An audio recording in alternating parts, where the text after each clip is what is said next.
দারিদ্র্য কখনোই সাফল্যের পথে বাধা হতে পারে না যদি মনের জোর অটুট থাকে।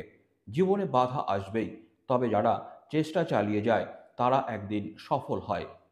এই সত্যটিকে আবারও প্রমাণ করেছেন ঝাড়খণ্ডের ঋতিকা সুরিন, এক সাধারণ পিয়নের মেয়ে, যিনি আজ 20 লক্ষ টাকার প্যাকেজের চাকরি পেয়ে দারিদ্র্যের শৃঙ্খল ভেঙে সাফল্যের শিখরে পৌঁছেছেন। ঋতিকা এমন এক পরিবারের মেয়ে যেখানে প্রতিদিন বেঁচে থাকার জন্য লড়াই করতে হতো। তার বাবা ছিলেন একটি কলেজের পিয়ন, আর মা অন্যের বাড়িতে পরিচারিকার কাজ করতেন।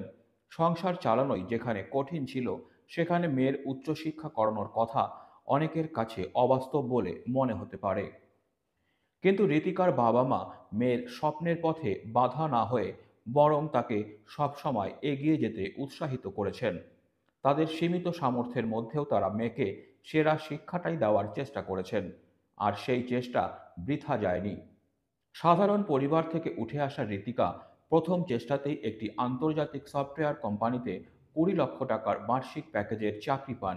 তার এই সাফল্য শুধু পরিবারের নয়, পুরো সমাজের জন্যই এক অনুপ্রেরণার গল্প হয়ে উঠেছে। বিশ্ববিদ্যালয়ে অধ্যাপক ও বন্ধুরা সবাই তার পাশে দাঁড়িয়েছিলেন। যেই বাড়িতে তার মা পরিচারিকার কাজ করতেন, সেখানকার মানুষরাও তার পড়াশোনায় সাহায্য করেছিলেন। এই সহযোগিতা ও নিজের কঠোর পরিশ্রম আজ তাকে সফলতার চূড়ায় পৌঁছে দিয়েছে। ঋতিকার বাবা নাডাল সুরিন আবেগঘন কণ্ঠে বলেন, আমি কল্পনাও করিনি যে আমার মেয়ে একদিন আমাদের এই পরিচিতি এনে দেবে। আমরা ঠিকমতো হিন্দিও বলতে পারি না, অথচ আমার মেয়ে আজ ইংরেজিতে অনর্গল কথা বলে এবং একটি নামী সফটওয়্যার কোম্পানিতে কাজ করছে। একই কলেজে যেখানে তার বাবা ছিলেন পিয়ন, সেখান থেকেই ঋতিকা উচ্চশিক্ষা শেষ করে বেরিয়েছেন।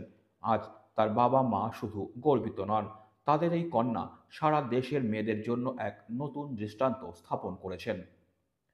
ঋতিকার কাহিনী আমাদের শেখায়, পরিস্থিতি যত কঠিনই হোক, চেষ্টা করলেই সফল হওয়া যায়। দারিদ্র্য কোনো বাধা নয় যদি লক্ষ্য স্থির থাকে। সঠিক সুযোগ কাজে লাগালে জীবন বদলে যায়। শিক্ষাই পারে দারিদ্র্যের অভিশাপ থেকে মুক্তি দিতে। ঋতিকা সুরিনের এই গল্প তার একার নয়, এটি হাজারো স্বপ্নবাজ তরুণ তরুণীর অনুপ্রেরণার গল্প। যদি কেউ সত্যিই নিজের জীবনে পরিবর্তন আনতে চায়, তবে তাকে সংকল্পবদ্ধ হয়ে এগিয়ে যেতে হবে, কঠোর পরিশ্রম করতে হবে এবং কখনো হার মানতে হবে না। ঋতিকা আজ প্রমাণ করে দিয়েছেন, ঢেউয়ের ভয়ে নৌকা পার হয় না, যারা চেষ্টা করে তারা কখনো পরাজিত হয় না।